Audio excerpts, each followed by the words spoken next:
Bismillahirrahmanirrahim. Assalamualaikum warahmatullahi wabarakatuh.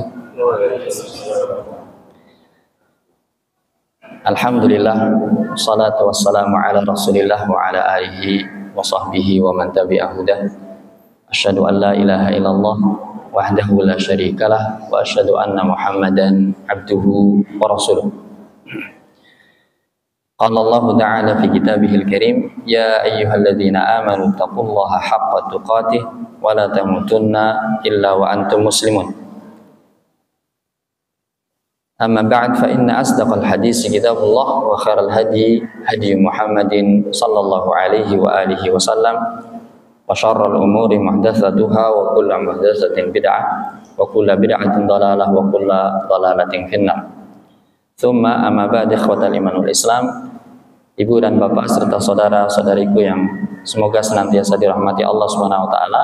Alhamdulillah, pada petang hari ini kita bisa dimudahkan oleh Allah Subhanahu wa taala untuk duduk sejenak meningkatkan keimanan yang ada pada diri kita. Semoga dengan duduk-duduk yang kita upayakan, kita luangkan ini, Allah Subhanahu wa taala memberikan keberkahan di dalamnya. Allahumma amin. Salawat dan salam semoga tetap tercurah kepada baginda mulia Rasulullah Muhammad sallallahu alaihi wa alihi wasallam serta keluarga, sahabatnya dan setiap pengikutnya yang setia mengikuti jejak langkahnya hingga ajal menjemputnya. Sebelum kita mulai pertemuan yang kedua ini dalam pembahasan adab, saya bisa meminta kepada para hadirin sekalian untuk lebih maju lagi, mendekat kepada apa yang akan disampaikan, sehingga nanti ketika ada yang ingin datang, ya, ingin duduk itu bisa maju lagi, Pak Budi, sini. Lebih dekat, lebih merasa nyaman. Bagi yang memang butuh untuk bersandar karena sudah sepuh, maka dipersilahkan. Karena memang di masjid belum tersedia kursi duduk, Pak Taufik. Belum ada kursi duduk yang bisa sampai membuat yang sepuh-sepuh bisa maju gitu. Kan kalau landetan di sana jauh. Ini perlu ada wakaf tempat duduk bagi seorang yang sepuh yang ingin mendengarkan lebih dekat lagi, apalagi kalau sepuh di pojok sana. Kira-kira apa yang didengar? Meskipun memang alhamdulillah masjid yang indah ini diberi fasilitas dengan audio seperti ini, tetapi di antara hal yang menjadi adab di dalam majelis ilmu Nabi kita yang mulia sallallahu alaihi wasallam, maka disebut hilakul dzikir, halaqah zikir. Yang namanya halaqah itu seperti melingkar, ya. Jadi bahkan nanti akan ada kisah, ya, dalam sebuah hadis disebutkan ada 3 orang yang menemui majelis Rasul. Yang satu langsung masuk ke sebuah tempat yang masih kosong, dia masuk ke depan. Yang satu karena malu, dia di belakang. Tapi yang satu sudah lihat ada majelis ilmu, kemudian pergi. Maka kemudian Rasul menjelaskan kepada para sahabat yang di majelis ilmu, kalian tahu keadaan 3 orang tadi itu? Yang pertama, dia itu, ya, ketika ada satu celah dan kemudian dia masuk, maka dia seperti berlindung kepada Allah, maka dia dilindungi oleh Allah Subhanahu wa taala. Yang kedua, ketika seseorang itu malu, dan Rasul bersabda bahwa al-haya khairukum, malu itu seluruhnya baik. Bahkan ketika ada majelis ilmu agak malu-malu kemudian duduknya di belakang, itu tetap baik, karena ketika dia malu maka Allah pun malu kepada dirinya. Luar biasa, Allah sampai malu kepada seorang hamba dari hamba-hambanya. Tapi ketika yang ketiga ini, seorang ngerti ini majelis Rasul. Lah kalau majelisnya Taufik mah nggak usah didengerin, pergi aja gitu. Ada Rasul memberikan tausiah, mau idhah, muslim nih datang, kemudian dia malah pergi. Dia berpaling dari majelis Rasul, maka bahaya, maka Allah berpaling dari dirinya. Ngeri kan? Dan termasuk diantara yang sering kita mendengar di dalam sholat misalnya Allah SWT berfirman, ya ayyuhalladzina amanu idza qila lakum tafassahu fil majalisi fafsahu yafsahillahu lakum. Wahai orang-orang yang beriman, jika diperintahkan kepadamu, dikatakan kepadamu untuk meluaskan majelis, maka luaskan, maka Allah akan lapangkan hidupmu. Gara-gara kita berdempet-dempetan nih, kalau nanti ada yang mau masuk, kita lapangkan, Allah lapangkan hidup kita. Tapi kalau tadi kan memang sudah lapang sana. Orang mau masuk, kita nggak dapat jadi keutamaan ayat ini. Makanya ini diantara adab sebelum kita membahas pelajaran yang sangat penting. Diantara pelajaran-pelajaran penting itu adalah insya Allah kita akan belajar adab. Ibu dan bapak rahimani wa rahimakumullah, pada pertemuan yang pertama kemarin kita sampaikan sebuah hadis, tapi hadis ini dhaif, dan yang sahih adalah ini athar dari seorang ulama yaitu Hasan al-Basri. Ada yang masih ingat? Ada dua golongan yang tidak pernah apa? Kenyang, tidak pernah berhenti keinginannya. Yang pertama siapa? Pencari dunia. Yang kedua pencari ilmu. Nah, ini menjadi mukadimah pada pertemuan yang lalu, bahwa seseorang itu cirinya ada dua di dunia ini. Apakah dia pencari dunia ataukah dia pencari ilmu. Tapi kalau kemudian kita mau mengambil hikmah bahwa ibu dan bapak rahimani wa rahimakumullah, kalau kemudian dikayakan oleh Allah, kira-kira untuk apa kekayaannya? Kalau kekayaan itu hanya untuk dunianya, maka dia pasti akan termasuk golongan yang rugi. Tapi kalau dunianya itu dicurahkan untuk mencari ilmu, maka dia termasuk orang yang akan ditinggikan derajatnya oleh Allah Subhanahu wa Ta'ala.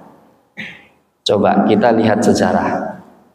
Rasul ketika diutus menjadi nabi, apakah beliau ini seorang yang kaya raya? Bahkan yatim. Kita tahu keadaan yatim. Sekaya apapun yatim, kalau tidak ada yang mengkafil tentunya kurang lah ya. Bahkan beliau sampai harus menggembala kambing untuk mendapatkan upah. Sejak kecil beliau kurang. Bahkan nanti kalau kita lihat di surat Ad-Duha kan, kita tahu Rasul itu tadinya nggak cukup, kemudian dicukupi oleh Allah Subhanahu wa Ta'ala. Jadi Rasul diutus tidak dengan membawa kekayaan, tapi Rasul diutus dengan membawa apa? Dengan membawa wahyu yang pertama kemarin kita sampaikan, Iqra. Suruh baca. Berarti ini suruh apa? Belajar. Suruh belajar. Maka kalau orang memiliki kekayaan kok tidak diarahkan untuk berilmu, maka dia pasti menjadi orang yang celaka dan hina meskipun di dunia ditinggikan oleh manusia. Contoh sejarahnya nyata. Siapa? Qarun, sampai terkenal sampai Indonesia. Harta karun itu miliknya Pak Qarun itu.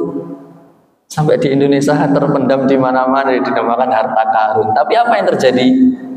Dihinakan sama Allah sampai dihimpit oleh bumi, dihimpit oleh tanah. Siapa? Apa dia seorang yang mulia? Tidak. Dan dalam sabda Nabi kita mulia sallallahu alaihi wasallam itu bahwa para nabi, rasul itu tidak meninggalkan dinar dan dirham, tidak mewariskan harta, tapi mewariskan ilmu. Maka siapa yang mengambil ilmu, dia telah mengambil harta pusaka yang paling banyak. Ya, harta pusaka, kalau ingatan kita apa? Ya, rumah yang mewah dibagi, mobil yang banyak dibagi, apalagi pokoknya seluruh harta dunia yang dikumpulkan oleh orang tua kita jadi warisan, terus kemudian kita dapatkan itu harta pusaka. Namanya saja dalam bahasa kita ngeri ya, harta pusaka. Pokoknya andalan. Punya pusaka kok. Kamu kalau nggak punya harta pusaka mau apa? Begitu mungkin ya. Tapi sekali lagi bahwa yang namanya harta pusaka itu adalah ilmu. Dan ketika seseorang mengambil ilmu, maka dia menjadi pewaris Nabi. Kita semua duduk di sini kalau pengen jadi pewaris, pewarisnya siapa? Pewaris orang tua kita dengan hartanya atau pewaris Nabi? Tentunya kita pengen mulia di sisi Allah SWT, maka yang kita warisi seharusnya ilmu. Taib. Itu asar bahwa orang di dunia ini mau tidak mau akan tergolongkan. Apakah dia pencari dunia yang dia tidak akan pernah berhenti darinya, ataukah dia pencari ilmu yang kalau memang dia itu pencari ilmu sejati, dia tidak akan pernah berhenti. Meskipun menjadi seorang imam. Imam Ahmad bin Hanbal sampai ditanya, beliau menjadi imam, bahkan disebut sebagai imam ahlus sunnah wal jamaah. Maka kita semua di sini, kalau masih dalam lingkup ahlus sunnah wal jamaah, kita itu bersaudara, apapun organisasinya. Organisasi itu kan kiprah kita saja dalam sebuah lingkungan, ya. Dan itu jangan membuat kita terkungkung. Islamnya di situ aja. Kalau tidak di situ berarti bukan Islam. Ini bahaya. Ya. Seperti teman dulu saya ini, saya nggak ngerti kalau nggak NU itu ya nggak Islam, gitu. Nah, saya punya teman, beliau mengatakan itu dulu sejak kecil. Waktu ketika besar belajar kemana-mana, jadi oh ternyata Islam itu nggak NU tok. Ternyata Muhammadiyah itu ya Islam, ternyata Persis itu ya Islam, ternyata lembaga apa yang besar di negeri Indonesia ini selama ahlus sunnah wal jamaah, maka dia itu adalah saudara kita. Ya. Baik, Ibu dan Bapak rahimani wa rahimakumullah, ada dua hal tadi, dunia dan ilmu. Maka lebih spesifik lagi Nabi kita yang mulia sallallahu alaihi wasallam itu bersabda dalam sebuah hadis, dan ini mengingatkan kita untuk bagaimana kita berlaku di dunia ini.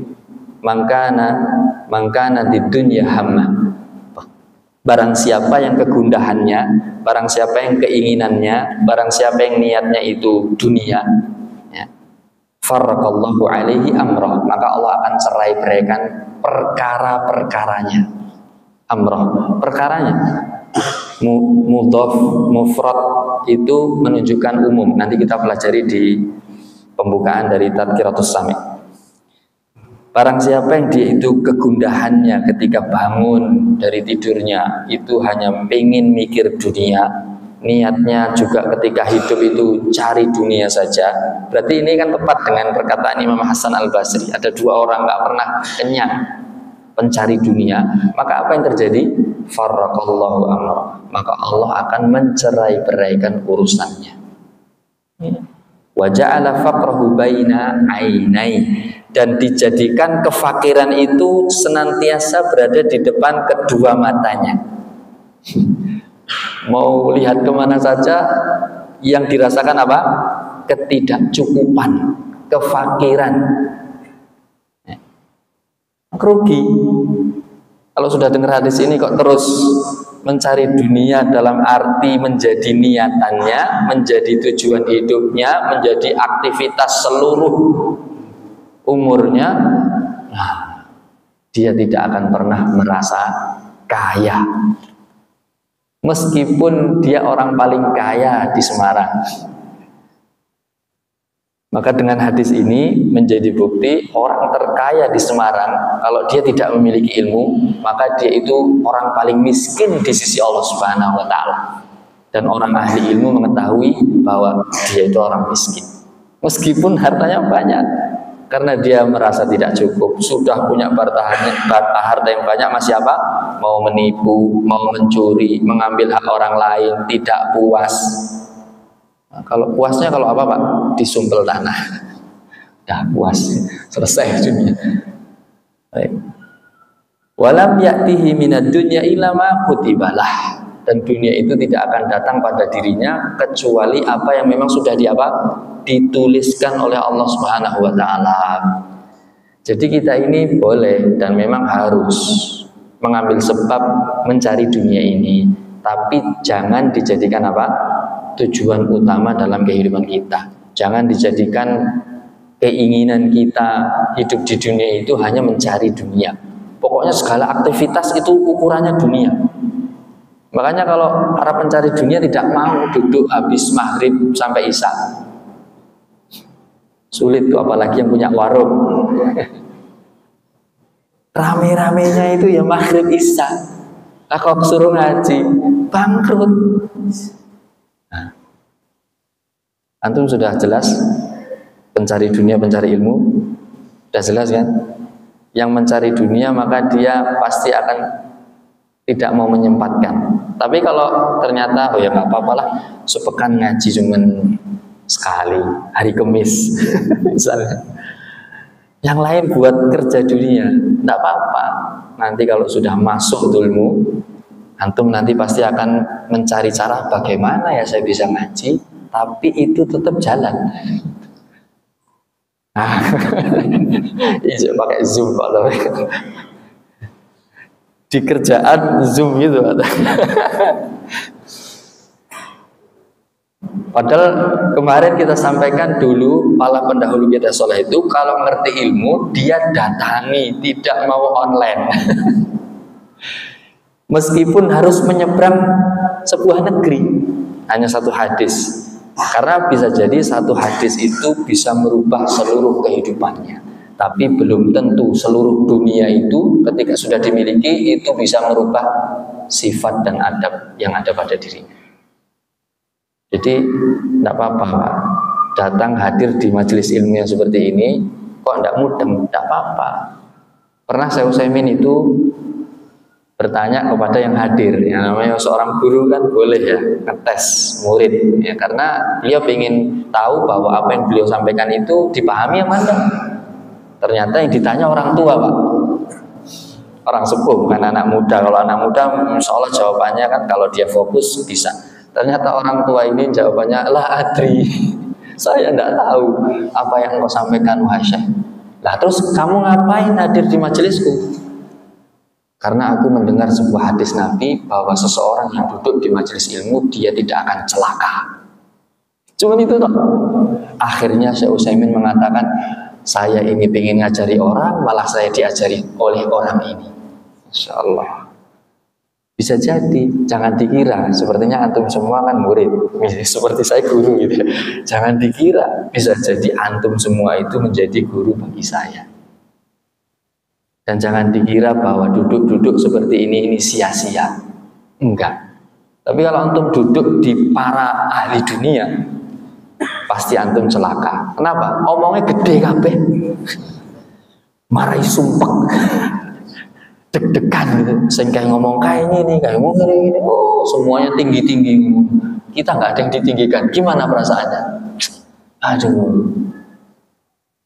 Rugi memang duduk sama ahli dunia itu. Tapi kalau duduk bersama orang-orang yang tujuannya itu kepada akhirat, ya, itu luar biasa. Dia akan mendapatkan keselamatan. Makanya ini mukadimah belajar adab itu saya ingin lama. Karena saya juga menunggu para pemuda. Katanya ini masih liburan. Kuliah ini masih libur ini. Saya masih menunggu yang datang, yang hadir para pemuda. Tapi ini alhamdulillah malah anak-anak kecil datang. Gembira saya. Karena semoga ketika yang kecil-kecil ini datang, duduk di majelis ilmu, tenang, luar biasa, mendengarkan, itu menjadi apa ya, harapan yang besar. Kalau mohon maaf nih bapak-bapak yang sepuh ini, bukan saya tidak menaruh harapan yang besar, saya tetap menaruh harapan yang besar karena beliau-beliau yang sepuh ini membawa keberkahan. Yang gandeng anaknya, bapaknya tidak paham, tidak apa-apa, anaknya yang paham, bapaknya dapat pahala. Ini bapak ini penuh dengan berkah. Beliau yang sepuh-sepuh yang hadir di majelis ini itu memberikan keberkahan di majelis ini karena didukung oleh orang-orang tua.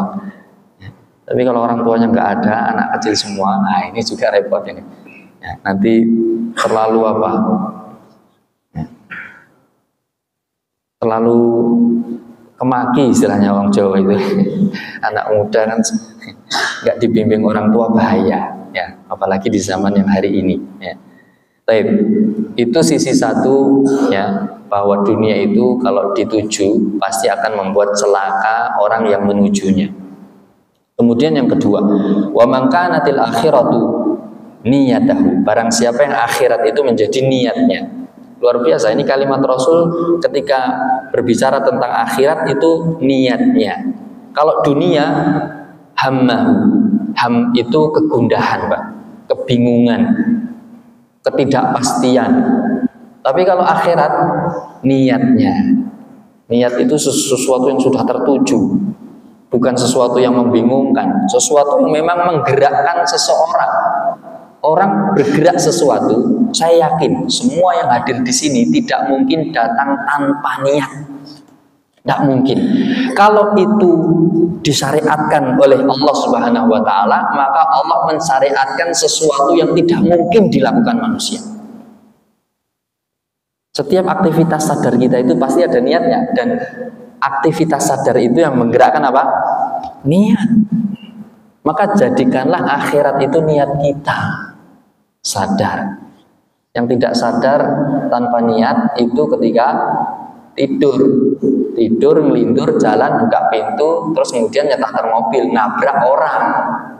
Kira-kira orang ini dihukum enggak? Nabrak orang karena melindur tadi? Enggak. Luar biasa. Karena enggak ada niat. Tapi kalau bangun tangga nih kayak awas yo, isu-isu masuk mobil set digaspol, tabrak ke pot dulu, habis itu tabrak ke orangnya. Seperti ini kalau dalam Islam namanya syibhun amdan, mirip-mirip dengan sengaja, kena hukuman. Kalau mati bayar 100 onta, 100 limosin berapa harganya Pak? Kemarin yang panitia korban, ini lebih mahal lagi dari sapi. Untuk satu jiwa muslim itu mahal harganya, mesti dengan niat tadi ya. Maka tidak mungkin bapak-bapak, ibu-ibu, adik-adik itu hadir di sini tanpa niat, tidak mungkin.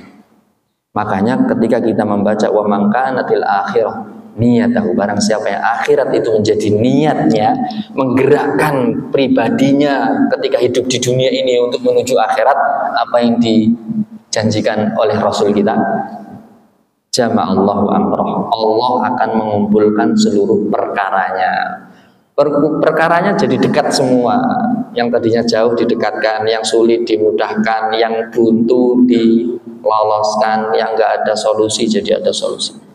Jama'allahu amroh wa ja'ala ghinahu fi qalbihi, dan Allah menjadikan rasa kaya itu ada di qalbunya. Ini kekayaan yang sesungguhnya, bahwa kekayaan yang sesungguhnya itu bukan kekayaan yang ada di tangan kita. Kekayaan yang sesungguhnya itu apa yang ada di hati kita. Antum kalau punya sesuatu ya, terus kemudian ada orang lain pengen ngasih lagi ke antum, terus antum bilang mohon maaf sudah cukup, nah gitu. Berarti itu hadirnya di hati itu. Karena kalimat cukup itu yang bisa mengatakan sebenarnya hati, tapi lisan kita sebagai wakilnya. Tapi kalau kemudian seseorang itu tidak dijadikan oleh Allah kekayaan ada pada hatinya, tapi dijadikan kekayaan itu ada pada tangannya, maka setiap orang mau ngasih, kesempatan diambil. Ada yang ngasih lagi, padahal sudah punya, ambil lagi. 3 kali ambil lagi, mau 10 kali tetap diterima. Kenapa? Karena kekayaannya tidak di hatinya, kekayaannya ada di tangannya, ada di syahwatnya. Makanya alhamdulillah ketika kita membahas hadis ini, kita jadi hari ini muhasabah diri kita lagi, bahwa kita hidup di dunia ini harus kita tentukan niat kita mau kemana. Apakah kita ingin membangun istana koyok-koyok orang mati gitu ya, kasihanlah sama penerusnya, masih bisa nggak ngerumat istana itu kan gitu. Kalau nggak bisa malah justru apa? Jadi permusuhan antara satu dengan yang lain. Kemudian wa atadid dunya wa hiya raghimah. Maka orang yang akhirat tujuannya, kekayaan ada pada hatinya, maka dunia itu datang dengan tunduk dan hina. Kan enak tuh Pak, kalau ada orang, ini contoh lah ya, semua orang pasti akan merasa senang. Ada orang munduk-munduk datang, Ya kan? Antum dispesialkan, dihormati. Itu kira-kira antum merasa piye? Seneng kan? Seneng.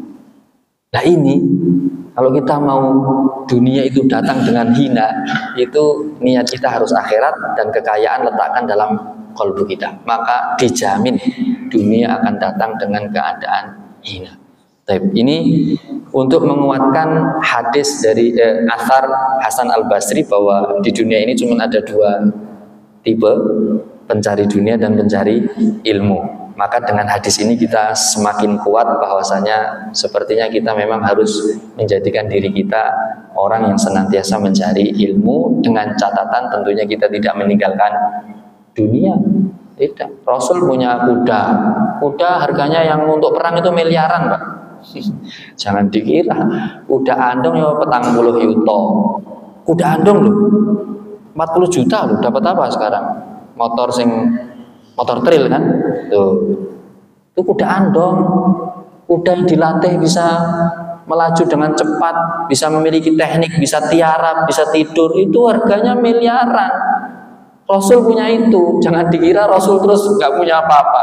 Rasul tidak punya cuman kuda, punya onta. Hijrah Qaswa namanya, onta itu juga mahal harganya. Rasul juga punya himar, keledai. Jadi Rasul itu transportasinya kalau hari ini ya duwe motor trail, duwe mobil Mercedes mahal. Oh jangan dikira Rasul miskin, enggak. Cuman beliau tidak bergaya orang kaya. Memang butuh kan, komandan harus punya tank, maksud komandan nanti tank piye? Komandan senapan harganya berapa Pak? Tidak murah kan? Nah, dapat ya. Yang pegang senjata ini beliau. Tanya ke beliau, mahal, antum orang sipil nggak boleh pegang. Ya, kalaupun punya harus izin. Tuh, mahal toh, duwe pistol tidak izin, bayar. Pistolku dewe, kon bayar. Mahal harganya. Dan Rasul punya senjata cuma tidak satu. Luar biasa, pedang itu mahal. Tombak, punya panah, mahal. Jangan dibayangkan Rasul miskin, jangan. Itu memang propaganda sebagian orang. Atau pemahaman kita yang salah. Karena apa? Karena gambaran kita kan Rasul itu perutnya sampai di ganjel batu 3. Lah iyalah, untuk mengoperasikan negara itu butuh duit. Rasul mencontohkan seluruh uangnya udah diberikan, makanya diganjel perut sampai ngurusi negara nggak punya makan. Kalau hari ini nggak usah ngomong politik di masjid, katanya begitu. Ini juga salah. Harusnya orang-orang politik tuh lihat tuh Nabi. Ini mau bicara adab malah mau kemana-mana ini. Mohon maaf, ini baru bahas muqaddimah. Maka ini saya ingin muqaddimah ini kuat supaya kita duduk di sini itu betul-betul mendapatkan apa yang kita inginkan, yaitu ilmu, bukan yang lain. Ya, baik. Masuk ke salah satu pembahasan ya di dalam muqaddimah ya, bahwa seorang ulama besar namanya Abdullah Ibnul Mubarak. Abdullah Ibnul Mubarak ini dalam seluruh kancah amal itu beliau di depan. Beliau disebut oleh Imam Az-Zahabi sebagai Syekhul Islam, syekhnya orang-orang Islam. Beliau ini lahir di tahun 118 Hijriah. Kan masih dekat dengan zamannya sahabat. Sahabat ada yang meninggal tahun 90 Hijriah, ada. Ini 118 ini dekat sekali, masih ketemu sama sahabat. Abdullah Ibnul Mubarak itu ulama tabi'in, ahli tafsir, ahli hadis, ahli fikih, ahli jihad. Maka nanti ada surat menyurat antara beliau dengan imam yang berada di Haramain. Ya, kalian menulis dengan pena-pena kalian, kami berjuang dengan pedang-pedang kami. Oh, sampai begitu. Tapi yang dinasihati itu nggak marah. Ulama-ulama yang dinasihati oleh beliau itu bercucuran air matanya karena penuh dengan adab. Ya. Beliau Ibnul Mubarak mengatakan, kanu, ini zaman beliau. Kita kalau bayangin berarti ini orang masih lihat sahabat. Kanu ya yatlubunal adab qoblal ilm. Kanu yatlubu tolaba, mencari. Dulu orang-orang dulu, ulama-ulama terdahulu itu kalau mereka mencari, yang dicari adab dulu sebelum mereka mencari ilmu. Dan Imam Malik rahimahullah, berarti setelah beliau, Imam Malik itu imamnya Mekah Madinah saat itu ya, saat itu, karena sekarang hari ini imam Mekah Madinah kan beda. Imam itu berarti yang imami misalnya, enggak juga, beliau saya sudah misalnya, itu luar biasa, imami juga ahli ilmu ya.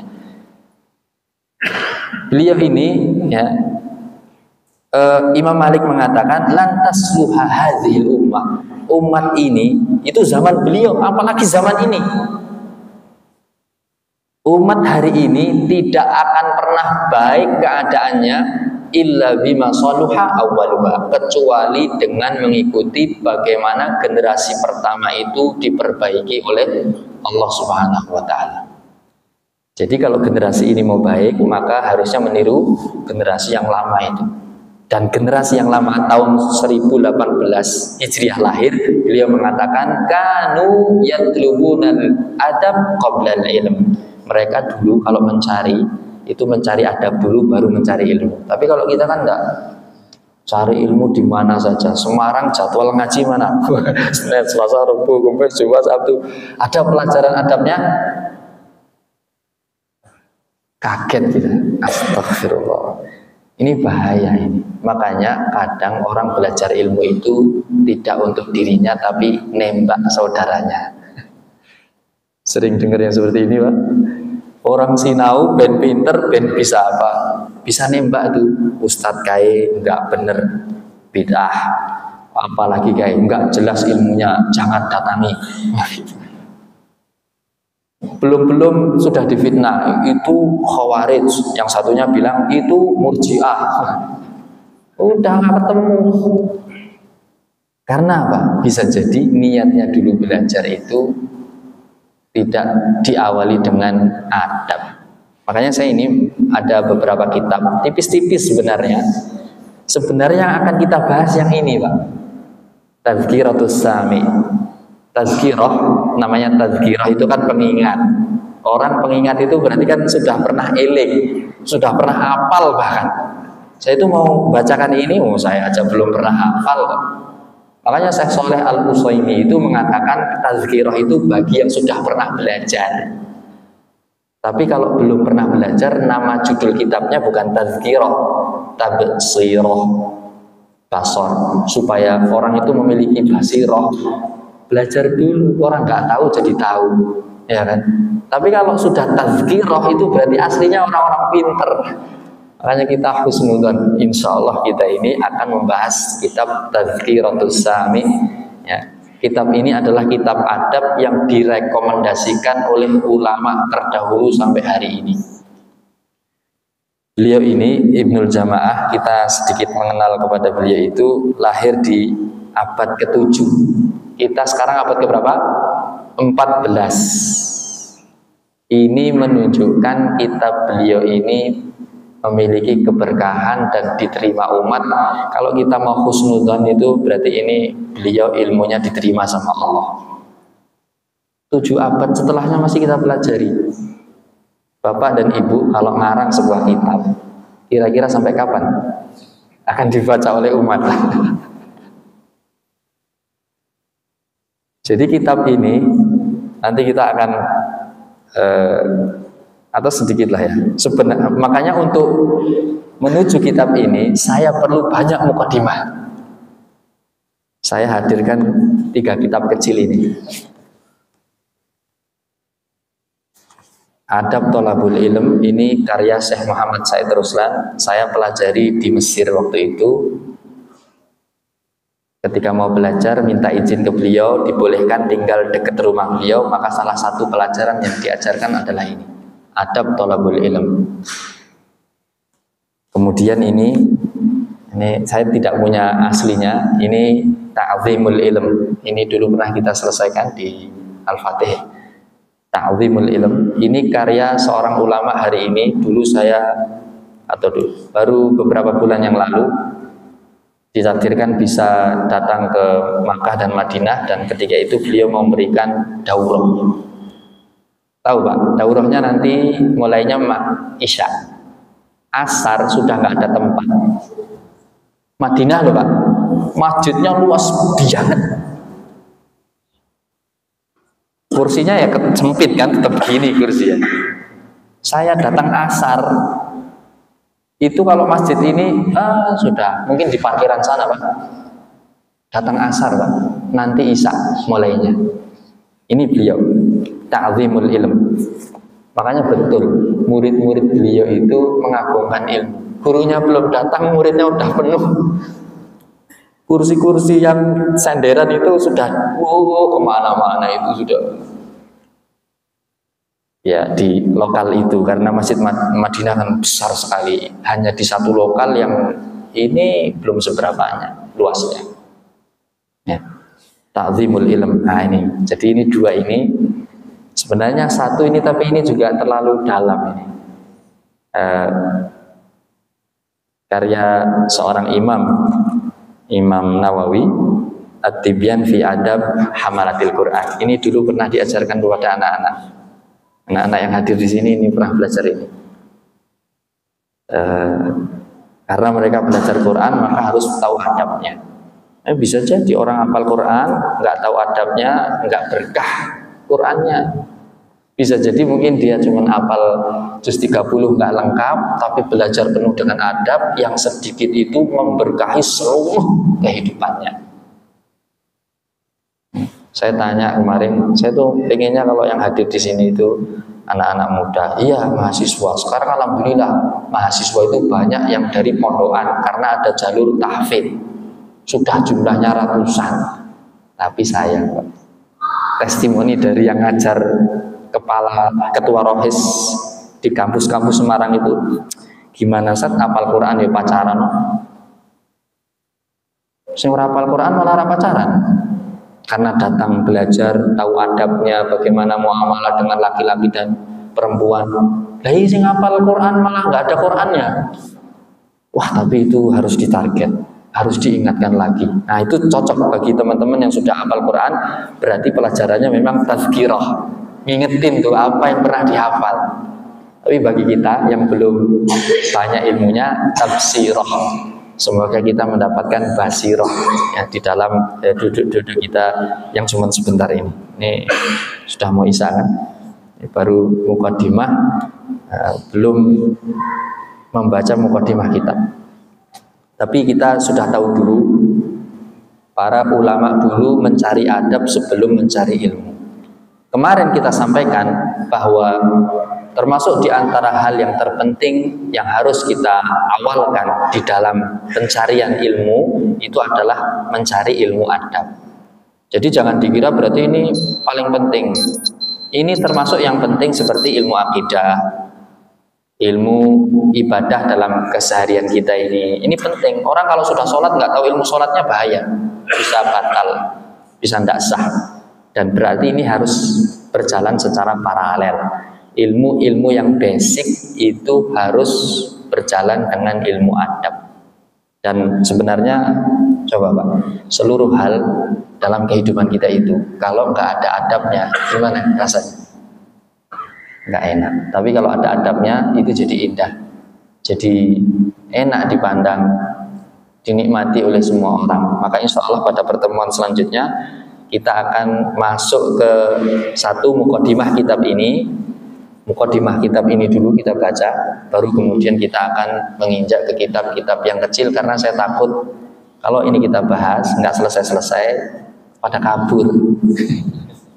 Tapi kalau cuma berapa halaman selesai, insya Allah. Oh, berarti kitab adab itu begitu. Ya, itu awalnya, pertengahannya, nanti akhirnya. Baik, itu dulu yang bisa disampaikan. Aku qauli hadza wa astaghfirullah li wa lakum wa akhiru da'wana alhamdulillahirabbil alamin. Subhanakallahumma wa bihamdika asyhadu an la ilaha illa anta astaghfiruka wa atubu ilaik. Assalamualaikum warahmatullahi wabarakatuh.